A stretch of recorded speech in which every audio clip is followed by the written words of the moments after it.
क्या आपने कभी सोचा है कि हमारे सूरज से 178 प्रकाश वर्ष दूर एक तारा अपनी सतह पर ऐसे विशाल बुलबुले उबाल रहा है जो हमारे सूरज से भी 75 गुना बड़े हैं। ये बुलबुले किसी साधारण तारे के नहीं हैं, बल्कि एक रेड जायंट तारे आर डोराडस के हैं, जो अपने जीवन की आखिरी स्टेज में हैं। इस तारे की सतह पर हो रहे इन अजीबोगरीब बदलावों ने वैज्ञानिकों को भी हैरान कर दिया है। आखिर ये बुलबुले इतने बड़े क्यों हैं और इस तारे का भविष्य क्या है? आइए आज के इस वीडियो में समझने की कोशिश करते हैं।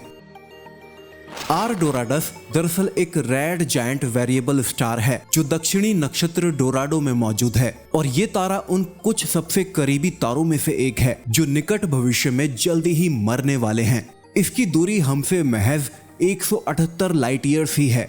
ये तारा नग्न आंखों से देखा जा सकता है और इंफ्रारेड रोशनी में तो ये रात में दिखाई देने वाले सबसे चमकदार तारों में से एक है। केवल बीटलजूस और एंथेरस तारे ही इस तारे से चमक में थोड़े ज्यादा आगे हैं। इस तारे की खोज सबसे पहले सन 1874 में pioneer American astronomer Benjamin Apthorp Gould ने की थी। ये तारा रेडियस में हमारे सूर्य से तकरीबन 300 गुना बड़ा है। यानी अगर यह तारा हमारे सौर मंडल में सूर्य की जगह होता तो इसकी बाहरी परत, जिसे फोटोस्फीयर भी कहा जाता है, मंगल ग्रह के आसपास तक पहुंच जाती। इस तारे की चमक सूर्य से 4350 गुना तक ज्यादा भी है। इसकी सतह का तापमान 2436 डिग्री सेल्सियस तक है और इसकी उम्र का अंदाजा वैज्ञानिकों द्वारा 6 से 13 अरब वर्ष के बीच लगाया गया है। इस तारे का द्रव्यमान आज 0.7 से 1 सोलर मास के बराबर है। क्योंकि उम्र बढ़ने के साथ साथ इस तारे ने अपना कुछ द्रव्यमान गंवाया भी है। वैज्ञानिकों के मुताबिक इस तारे का शुरुआती द्रव्यमान 1.25 गुना तक रहा होगा हमारे सूर्य के मुकाबले।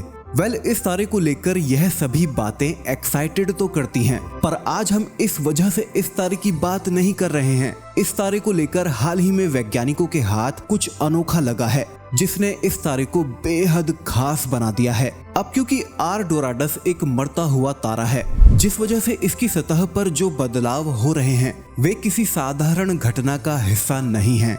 जब वैज्ञानिकों ने इस तारे की सतह की तस्वीरें ली तो उन्हें 3 अलग अलग समय पर लिए गए स्नैपशॉट्स प्राप्त हुए। ये तस्वीरें तारे की सतह पर बड़े पैमाने पर हो रहे बदलावों को दिखाती हैं, जो हर गुजरते समय के साथ बदलती दिखी हैं।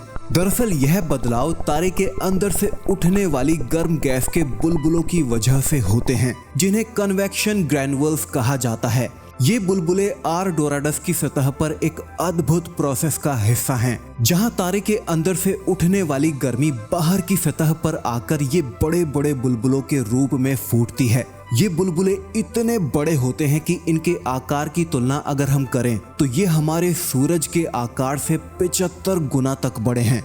और यह प्रोसेस हमारे लिए इसलिए अनोखी है क्योंकि यह पहली बार है जब किसी तारे पर इस तरह की इमेजिंग की गई है जो हमारे सौर मंडल के बाहर मौजूद है। अब अगर हम इस प्रोसेस की तुलना हमारे सूर्य से करें तो हमें कुछ बेहद रोचक तथ्य मिलते हैं।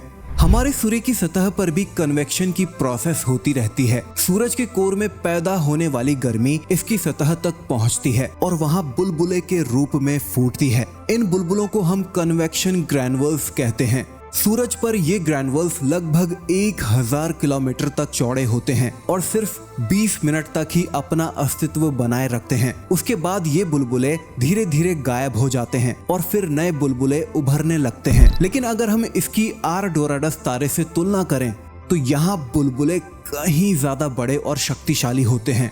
ये बुलबुले लगभग हमारे पूरे सूर्य से ही 75 गुना तक बड़े होते हैं और ये केवल 1 महीने के अंदर उभरते और गायब होते रहते हैं। आर डोराडस की सतह पर हो रहे इस अद्भुत बदलाव को समझने के लिए वैज्ञानिकों ने एटाकामा लार्ज मिलीमीटर सब मिलीमीटर एरे टेलीस्कोप का उपयोग किया, जो चिली में मौजूद है। इस टेलीस्कोप की मदद से खगोलविदों ने पहली बार किसी दूसरे तारे पर कन्वेक्शन की इस प्रोसेस को इतनी बारीकी से देखा है। स्वीडन की चैल्मर्स यूनिवर्सिटी ऑफ टेक्नोलॉजी के खगोलविद वाउटर व्लैमिंग्स ने इस खोज को एक महत्वपूर्ण उपलब्धि बताया है। उन्होंने कहा, यह पहली बार है जब हमने किसी तारे की सतह पर बुलबुलों को इस तरह से देखा है। हमने इससे पहले कभी इतनी क्लैरिटी से डेटा हासिल नहीं किया था जिससे हम कन्वेक्शन की इस प्रोसेस को समझ सकें। यह खोज खगोल विज्ञान की दुनिया में एक बड़ी सफलता मानी जा रही है, क्योंकि अब हम सूर्य के अलावा दूसरे तारों की सतह पर भी ऐसी प्रोसेसेस का अध्ययन कर सकते हैं।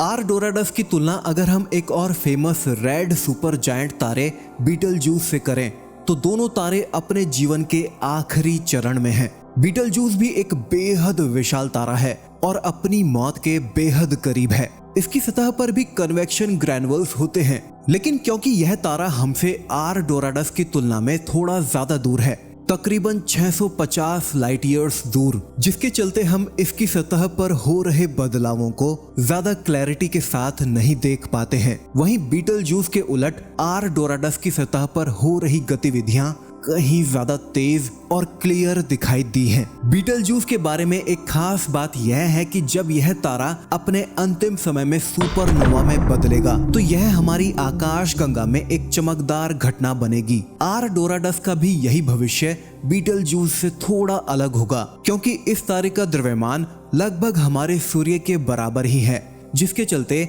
इसके आखिरी समय में इसकी बाहरी परतें इसका साथ छोड़ देंगी और पीछे रह जाएगा एक सफेद बौना तारा। वहीं बीटलजूस द्रव्यमान में सूर्य से कहीं ज्यादा है, इसीलिए मुमकिन है कि यह तारा अपने पीछे एक न्यूट्रॉन तारा छोड़ेगा। आर डोराडस के बारे में अभी भी पूरी जानकारी नहीं है, फिर भी यह स्टडी यह समझने के लिए बेहद जरूरी है कि लाल दानव तारों की सतह पर किस प्रकार की प्रोसेसेस होती रहती हैं। हमारे सूरज के साथ भी आज से 5 अरब साल बाद आर डोराडस तारे जैसी ही प्रोसेस होगी। जब सूरज अपने जीवन के आखिरी चरण में पहुंचेगा तो यह भी रेड जायंट तारे में बदल जाएगा और इतना बड़ा हो जाएगा कि इसकी रेडियस शायद मंगल ग्रह की कक्षा तक फैल जाएगी। यह प्रोसेस तारे के जीवन चक्र का आखिरी चरण होता है, जिसे हम रेड जायंट फेज कहते हैं। इस चरण में हमारा सूर्य तकरीबन 1 अरब साल और टिका रहेगा। इसके बाद इसकी बाहरी परतें इसका साथ छोड़ देंगी और पीछे रह जाएगा इसका एक कोर, एक सफेद बौना तारा।